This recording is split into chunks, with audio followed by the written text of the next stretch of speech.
ഓം നമോ ഭഗവതേ വാസുദേവായ. ശ്രീ മഹാഭാഗവതം 5-ാം സ്കന്ധം 19-ാം അധ്യായം. കിംപുരുഷ വർഷത്തിലും ഭാരതവർഷത്തിലും ഉള്ള സേവ്യസേവക വർണ്ണനം. ശ്രീശുകൻ പറഞ്ഞു, കിംപുരുഷ വർഷത്തിൽ ലക്ഷ്മണാഗ്രജനും സീതാഭിരാമനുമായ ആദിപുരുഷനെ ഭഗവാന്റെ പാദസേവയിൽ അത്യാസക്തനും ഭക്തോത്തമനുമായ ഹനുമാൻ കിംപുരുഷന്മാരോടൊപ്പം അവിച്ഛിന്ന ഭക്തിയോടെ ഉപാസിക്കുന്നു.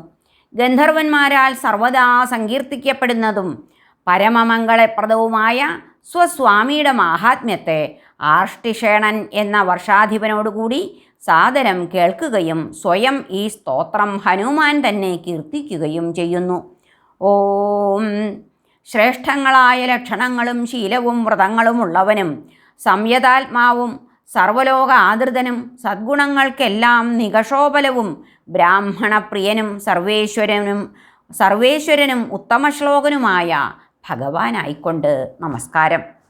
ചിന്മാത്രനായി സ്വാനുഭവപ്രശാന്തനായി സ്വദീപ്തിയാൽ ധ്വസ്തഗുണവ്യവസ്ഥനായി ജ്ഞാനൈകഗമ്യൻ നിരഹൻ വിശുദ്ധനാമാ നാമരൂപൻ ഭഗവാന്നു കുമ്പിടാം.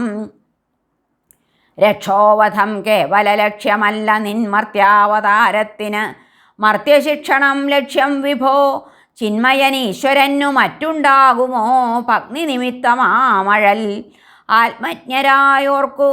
ആത്മജ്ഞരായോർക്ക് സുഹൃത്തമൻ ഭവാൻ, ത്രിലോകബന്ധങ്ങളു മറ്റൊരീശ്വരൻ. അല്ലെങ്കിൽ ആ സ്ത്രീകൃതമാകുമിണ്ടൽ താൻ ഭുജിക്കുമോ, ലക്ഷ്മണനെ ത്യജിക്കുമോ. രൂപം കുലം ജാതി പഠിപ്പു ധീയുമല്ലോർത്തിയിടിലദ്ദേവനു ദോഷകാരണം. ആണെങ്കിലോ മൊച്ചകളെ സഖാക്കളായി വരിക്കുമോ ശ്രീപതി. ലക്ഷ്മണാഗ്രജൻ സുരൻ നരൻ വാനരൻ ആരും ആദരത്തൊടും ഭജിക്കിൽ. സുഹൃതജ്ഞനാമവൻ നരോത്തമൻ രാമനണപ്പു കോസലസ്ഥരെ കണക്ക് ഉന്നതമാം പദം ധ്രുവം. ഹരേ. ഭാരതവർഷത്തിലും നരൻ നാരായണൻ എന്നിങ്ങനെ മൂർത്തിഭേദത്തെ സ്വീകരിച്ചുകൊണ്ട് ഭഗവാൻ ശ്രീഹരി ആത്മതത്വമറിയാൻ ആഗ്രഹിക്കുന്നവരോടുള്ള കാരുണ്യ നിമിത്തം അവരെ അനുഗ്രഹിക്കുന്നതിനായി പ്രവൃദ്ധമായ ധർമ്മം, ജ്ഞാനം, വിരക്തി, അണിമാദിസിദ്ധി, ഇന്ദ്രിയ നിഗ്രഹം, നിരഹന്ത തുടങ്ങിയ ഗുണങ്ങളോടും ആരാലും അറിയപ്പെടാൻ സാധിക്കാത്ത ഗതിവിശേഷത്തോടും കൂടി ആത്മസാക്ഷാത്കാര സാധകമായ തപസ് ആകൽപാന്തം അനുഷ്ഠിച്ചു വരുന്നു. അവിടെ ജ്ഞാനാദി ഗുണസമ്പന്നനായ നാരദൻ വർണ്ണാശ്രമധർമ്മങ്ങളോടുകൂടി ഭാരതീയരായ പ്രജകളൊപ്പം ഭഗവത് പ്രോക്തവും ഭഗവൻ മാഹാത്മ്യത്തെ പ്രകീർത്തിക്കുന്നതും സാഖ്യയോഗ തത്വങ്ങൾ അടങ്ങിയതുമായ ശാസ്ത്രത്തെ, അതായത് പഞ്ചരാത്രം എന്ന ഭക്തിശാസ്ത്രത്തെ സാവർണിമനുവിനെ ഉപദേശിച്ചുകൊണ്ട് പരമഭക്തിപൂർവം ഭഗവാനെ സേവിക്കുകയും ഈ മന്ത്രം ജപിക്കുകയും ചെയ്യുന്നു. ഓം സർവേന്ദ്രിയങ്ങളെയും നിയന്ത്രിച്ചവനും അനാത്മവസ്തുക്കളിൽ ആത്മഭാവമില്ലാത്തവനുമായ ഭഗവാന് നമസ്കാരം. ഭഗവാനെയൊഴിച്ചു മറ്റൊന്നിനെയും ആഗ്രഹിക്കാത്തവനും ഋഷിശ്രേഷ്ഠനും ആത്മാരാമനും പരമഹംസ പരമഗുരുവുമായ നരനാരായണന് നമസ്കാരം നമസ്കാരം. ഹരേ. ഇങ്ങനെ പാടുകയും ചെയ്യുന്നു. സർഗാദിയാൽ ബന്ധമെഴാതെ അസക്തനായി, ദാഹാദിയാൽ പീഡയെഴാത്ത ദേഹിയായി, ദൃശ്യങ്ങൾ തൻ ദോഷമെഴാത്ത സാക്ഷിയായി വർത്തിച്ചിടും ചിദ്ഘനരൂപനെ തൊഴാം.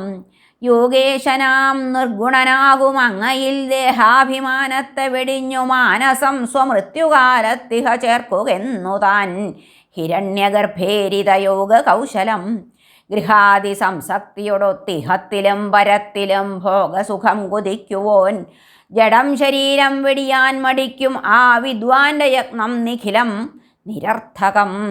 നിന്മായയാൽ കുൽസിതമിജ്ജഡത്തിൽ ഞാൻ എൻ്റേതെനിക്കെങ്ങനെ ദുർഭിതം ഭ്രമം ഭേദിക്കുവാനായി ഉതകുന്ന യോഗമിങ്ങേ കേണമേ യോഗനിധേ മഹാപ്രഭോ.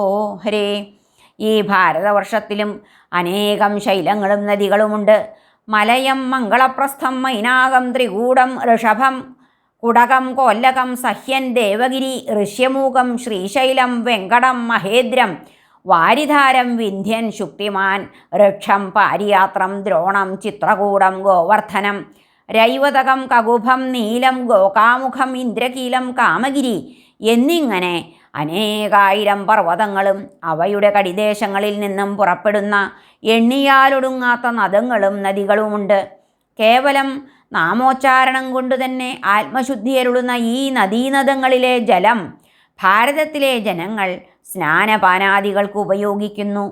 ചന്ദ്രവശ, താമ്രപർണി, അവടോദ, കൃതമാല, വൈഹായസി, കാവേരി, വേണ, പയസ്വിനി, ശർക്കരാവർത്ത, തുംഗഭദ്ര, കൃഷ്ണ, വേണി, ഭീമരഥി, ഗോദാവരി, നിർവിന്ധ്യ, പയോഷ്ണി, താപി, രേവ, സുരസ, നർമ്മദ, ചർമ്മണ്വതി, സിന്ധു തുടങ്ങിയ നദികളും അന്ധം, ശോണം തുടങ്ങിയ നദങ്ങളും മഹാനദി, വേദസ്മൃതി, ഋഷികുല്യ, ത്രിസാമ, കൗശികി, മന്ദാകിനി, യമുന, സരസ്വതി, ദൃഷദ്വതി, ഗോമതി, സരയൂ, രോധസ്വതി, സത്യവതി, സുഷോമ, ശതദ്രു, ചന്ദ്രഭാഗ, മരുദ്വൃഥ, വിതസ്താത്, അസിക്നി തുടങ്ങിയ മഹാനദികളും അവിടെ ഒഴുകുന്നു.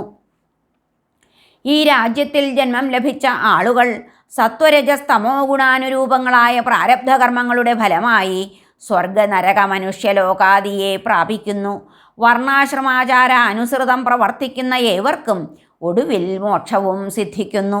സർവഭൂതാത്മാവും ദേഹോഹം ബുദ്ധിയില്ലാത്തവനും അനിർവാച്യനും അനാധാരനും പരമാത്മാവുമായ ഭഗവാൻ വാസുദേവനിൽ പരമപ്രേമരൂപമായ ഭക്തി നിമിത്തം അനേക ജന്മങ്ങൾക്കു കാരണഭൂതമായ അജ്ഞാനക്കെട്ട് പൊട്ടുകയും തദ്ഫലമായി ഭഗവത് ഭക്തന്മാരുടെ സംസർഗം സിദ്ധിക്കുകയും ചെയ്യുന്നു.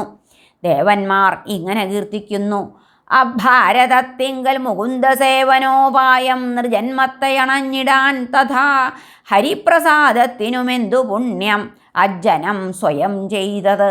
ഹാ കൊതിപ്പു നാം സുദുഷ്കരം തപോ വ്രതാദിയിൽ സിദ്ധിക്കുമീ സ്വർഗതി എത്ര തുച്ഛമാം. ഇങ്ങെങ്ങുവാൻ ശ്രീഹരിപാദസേവതൻ സൗഭാഗ്യം ഈ ഇന്ദ്രിയ സൗഖ്യമെന്നിയേ. സ്വർഗത്തിലാകൽപ്പസുഖം ഭുജിച്ചും ജനിപ്പതേക്കാൾ അവിടെ കുറച്ചുനാൾ ജീവിപ്പതേ നല്ലത്. കർമ്മഭോഗം തീർന്ന് ആർന്നിടാം ശ്രീഹരിതൻ പദം ക്ഷണാൽ. എങ്ങില്ല വൈകുണ്ഠകഥാമൃതസ്രവം സത്തുക്കളാം ഭാഗവത പ്രധാനരും. എങ്ങില്ല വൈകുണ്ഠ മഹോത്സവാദിയും കൊള്ളില്ലത് അപ്പത്മജഗേഹമാകിലും ഹരേ. ജ്ഞാനക്രിയാ ദ്രവ്യകലാപപൂർണമാം നിർജന്മമഭൂവിലിയെന്നു പിന്നെയും മോക്ഷത്തിനായി മെനക്കെടാജ്ജനം സമ്പദ്ധരാവുന്നു. ഖഗങ്ങളെന്ന പോൽ തീയിൽ സമന്ത്രം പല ദേവകൾക്കുമായി ഹവിസ്സു നൽശ്രദ്ധയൊടുത്തു തൂകവേ. ഒരേ മഹാൻ പേർ പലതാർന്നതൊക്കെയും ഭുജിക്കയാം സർവഗനാകയാൽ സ്വയം. അർത്ഥിക്കിലർത്ഥിച്ചതു മാത്രമേകിടും പ്രാർത്ഥിച്ചിടേണ്ടാത്ത വിധത്തിലേകിടാ. നിഷ്കാമഭക്തർക്ക് അഖിലാശയും കൊടുത്തേകും കഴൽത്താരിണയും സ്വയം ഹരി. ഈ സ്വർഗസൗഖ്യങ്ങൾ ഭുജിച്ചു വല്ലതും നാം ചെയ്ത പുണ്യങ്ങളിൽ ബാക്കിയാവുകിൽ പിറക്കണേ ഭാരതഭൂവിൽ ഭക്തരായി. ഏകം സ്വഭക്തർക്കവിടെ ശുഭം ഹരി ഹരേ. ശ്രീശുകൻ പറഞ്ഞു: രാജൻ, ജംബൂദ്വീപത്തിനും 8 ഉപദ്വീപുകളുണ്ടെന്ന് ചിലർ പറയുന്നു. കുതിരയെ തിരഞ്ഞുപോയ സകരാത്മജന്മാർ ഭൂമിയുടെ ചുറ്റുപാടും കുഴിച്ചപ്പോഴുണ്ടായവയാണ് ഈ ഉപദ്വീപുകൾ എന്ന് പറയപ്പെടുന്നു. സ്വർണപ്രസ്ഥം, ചന്ദ്രശുക്ലം, ആവർത്തനം, രമണകം, മന്ദരഹരിണം, പാഞ്ചജന്യം, സിംഹളം, ലങ്ക എന്നിവയാണ് അവയുടെ നാമധേയങ്ങൾ. ഹേ ഭരതകുലശ്രേഷ്ഠ, ജംബുദ്വീപത്തിലെ ഉത്തമ വിഭാഗമായ ഭാരതവർഷത്തെ ഗുരുമുഖത്തിൽ നിന്ന് പഠിച്ചതനുസരിച്ച് ഞാൻ അങ്ങേക്ക് പറഞ്ഞു തന്നു കഴിഞ്ഞു. ഹരേ നമഃ. ശ്രീകൃഷ്ണാർപ്പണമസ്തു. 19-ാം അധ്യായം കഴിഞ്ഞു. സർവത്ര ഗോവിന്ദനാമ സങ്കീർത്തനം. ഗോവിന്ദ ഗോവിന്ദ. ഹരേ കൃഷ്ണ ഹരേ നാരായണ.